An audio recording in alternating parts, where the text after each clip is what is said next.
36 घंटे में भारत की तरफ से बड़ी सैन्य कार्रवाई का दावा किया। बड़ी खबर इस वक्त की आपको बता रहे हैं। उन्होंने कहा कि पाकिस्तान पर भारत बड़े हमले का प्लान बना रहा है। तो सूचना मंत्री है पाकिस्तान के अताउल्लाह, जिन्होंने ये बड़ी बात बोली है। उन्होंने कहा है कि 24 से 36 घंटे में भारत की तरफ से बड़ी सैन्य कार्रवाई का दावा किया गया है। उन्होंने ये भी कहा कि पाकिस्तान पर भारत बड़े हमले का प्लान बना रहा है। Pakistan has credible intelligence that India intends carrying out military action against Pakistan in the next 24 to 36 hours. Pahalgam आतंकी हमले के बाद पाकिस्तान के मंत्री और नेता भारत से जंग का इंतजार कर रहे हैं। उन्हें पता है कि भारत में मोदी है और बदला जरूर होगा। यही वजह है कि पाकिस्तान आर्मी मोर्चेबंदी की तैयारी में जुट गई है। लेकिन बड़ी खबर यह है कि भारत के बदले की कार्रवाई से पहले ही पाकिस्तान की सेना में भगदड़ मच गई है। देखिए रिपोर्ट।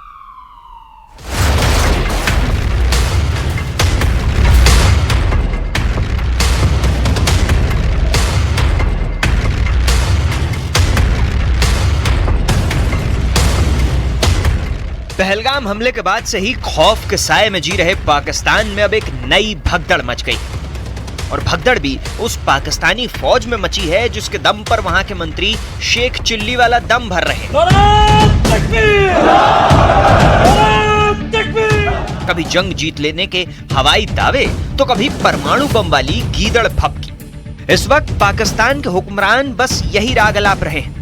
सब दावा कर रहे हैं कि आसिम मुनीर की आर्मी उन्हें हर आफत से निकाल लेगी, लेकिन यहाँ तो मामला ही उल्टा पड़ गया है। आज हम आपको पाकिस्तानी कमांडर की एक चिट्ठी दिखाते हैं, जिसे देखकर आप खुद समझ सकते हैं कि भारत के खिलाफ जंग जीतने का दावा करने वाली पाकिस्तान की फौज का इस वक्त क्या हाल है। ये चिट्ठी पाकिस्तानी आर्मी में 11वीं कोर के कमांडर उमर अहमद बुखारी की, जिन्होंने 26 अप्रैल को ये चिट्ठी पाकिस्तान के आर्मी चीफ आसिम मुनीर को लिखी।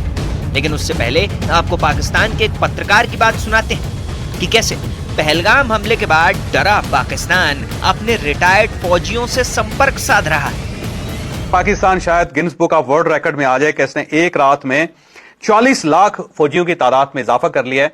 और ये 40 लाख फौजी कौन से हैं? ये एक्स सर्विसमैन है। पाकिस्तान के अंदर एक सोसाइटी है जिसको कहते हैं एक्स सर्विसमैन सोसाइटी। ये वो फौजी हैं जो मुख्तलिफ औकात में अफवाज पाकिस्तान का हिस्सा रहे हैं और उसके बाद ये रिटायरमेंट की जिंदगी गुजार रहे हैं और अपने अपने घरों में, अपने अपने देहात में, अपने अपने गांव में। तो एक्स सर्विसमैन जो है उसके जो मेंबर्स हैं उनकी टोटल तादाद 40 लाख है। उन्होंने अपने तमाम मेंबर्स को कहा है कि फौरी तौर पे आपके पास अगर यूनिफॉर्म है तो उसको इस्त्री कर लें, अगर आपके पास कोई वेपन है तो उसको आप तेल लगा लें, उसको आप तैयार कर लें, और जो ही हमें अफवाज पाकिस्तान कहेगी तो हमने फौरी तौर पर महाज पे जाना है। तो सुना आपने, खौफजदा पाकिस्तान भारत से मुकाबले के लिए क्या क्या कर रहा है। लेकिन बड़ा सवाल यह है कि क्या ये फौजी सच में पाकिस्तान के काम आएंगे? लगता तो नहीं। कम से कम पाकिस्तानी कमांडर की चिट्ठी तो यही बताती है, जिसमें पाकिस्तानी कमांडर ने अपनी चिंता जाहिर करते हुए आर्मी चीफ मुनीर को यह लिखा है कि पिछले कुछ समय में सेना के 100 से अधिक अधिकारियों ने सेना से इस्तीफा दे दिया है। इसके अलावा 500 से ज्यादा जवानों ने भी अपना इस्तीफा भेज दिया है। पाकिस्तानी कमांडर ने इन इस्तीफों की जो वजह बताई वो भी बहुत चौंकाने वाली है। चिट्ठी के मुताबिक सैन्य कमांडरों के बार बार बदलते आदेश की वजह से पाकिस्तानी सैनिकों में भारी नाराजगी है और ऐसे हालात में बढ़ते मानसिक तनाव की वजह से इस्तीफों की बाढ़ सी आ गई है। तो ये हाल है पाकिस्तान की उस आर्मी का जो भारत के खिलाफ जंग जीतने का सपना पाले बैठी है और पाकिस्तान के हुक्मरान भी इसी गफलत में जी रहे हैं। एक बार आपको पाकिस्तान की वो गीदड़ भभकी भी जरूर सुननी चाहिए। Absolutely ready, at high alert.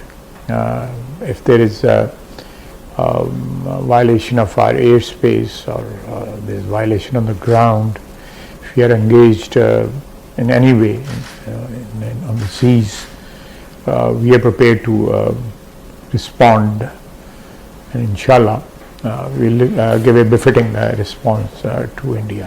I would still believe and very firmly believe that nuke will not be an option, because it will destroy both countries. उन्होंने कह दिया ना कि अगर हमारा पानी बंद करेंगे तो फिर जंग के लिए तैयार हो जाएं।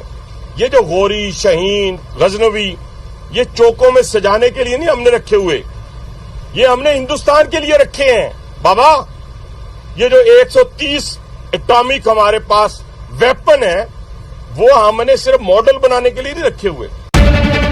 तो सुना, ये उस बीमार और डरी हुई फौज के दम पर भारत को धमकी दे रहे हैं। हालात ये हैं कि सेना ने फरमान तक जारी कर दिया कि किसी का इस्तीफा कबूल नहीं हो। पाकिस्तानी सेना के मुताबिक इस संकट के वक्त में किसी के भी इस्तीफे मंजूर नहीं किए जाएंगे, क्योंकि ये सैन्य नियमों के खिलाफ है। यही नहीं, सेना ने ऐसे अधिकारियों और जवानों के खिलाफ कड़ी कार्रवाई की भी चेतावनी दी है। सोचिए, पहले से ही चौतरफा मुसीबतों से घिरे पाकिस्तान की हालत ये हो गई है कि उसको अपने रिटायर्ड और बूढ़े फौजियों पर भी इतराना पड़ रहा है। तो ये ट्रेंड सिपाही हैं जो पाकिस्तान के मुख्तलिफ हिस्सों में इस वक्त जिंदगी गुजार रहे हैं, और उन्होंने पाक फौज को यकीन दिलवा दिया है कि हम आपके साथ हैं, हमारे नाम लिख लें, फहरिस्तें हमारी हाजिर हैं, आपने बस एक आवाज देनी है, हम 40 लाख लोग अपनी फौज के साथ खड़े होकर लड़ेंगे। और ये ट्रेंड लोग हैं, तो इस लिहाज से पाकिस्तान मेरा ख्याल है Guinness book of world record में आएगा, जिसने एक रात में 40 लाख फौजियों की तादाद में इजाफा कर लिया है, और ये सब लोग अपनी फौज के साथ खड़े हैं। तो इंडिया को इससे बड़ी शिकस्त का क्या सामना हो सकता है कि चाइनीज मिसाइल मिल गए, इनके मुकाबले में 40 लाख जो फौजी हैं ट्रेन, वो खड़े हो गए पाक फौज। तो एक मुल्क जिसके पास बीमार और थकी हुई सेना है और जो रिटायर्ड और बूढ़े जवानों के भरोसे है, वो भारत जैसे